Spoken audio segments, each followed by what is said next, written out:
అందరికీ నమస్కారం.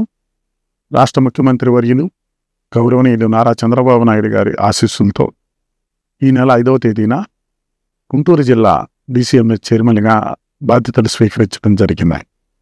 ఈ సందర్భంగా డిప్యూటీ సీఎం పవన్ కళ్యాణ్ గారికి, యువ నాయకులు నారా లోకేష్ బాబు గారికి మరియు కేంద్ర మంత్రి వర్యులు పెమ్మసాని చంద్రశేఖర్ గారికి నా ప్రత్యేకమైనటువంటి కృతజ్ఞతలు తెలియజేసుకుంటూ ఈ నెల 14వ తేదీన నా ఆత్మీయులందరి సహకారంతో అభినందన సభ ఏర్పాటు చేయటం జరిగింది.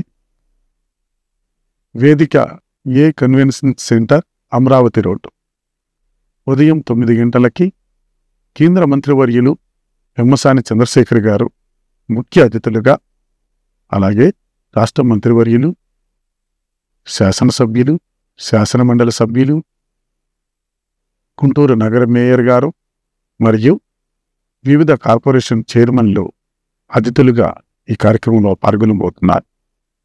ఈ కార్యక్రమానికి తెలుగుదేశం పార్టీ, జనసేన, బీజేపీ నాయకులు, కార్యకర్తలు, అలాగే రైతు సోదరులు, నా ప్రియమైనటువంటి నా ఆత్మీయ శ్రేయోభిలాషులు వేలాదిగా పాల్గొని ఈ కార్యక్రమాన్ని విజయవంతం చేయవలసిందిగా ఈ సందర్భంగా మిమ్మల్ని కోరుకొంచున్నాను. ఇట్లు వడ్రానం హరిబాబు, గుంటూరు జిల్లా DCMH చైర్మన్.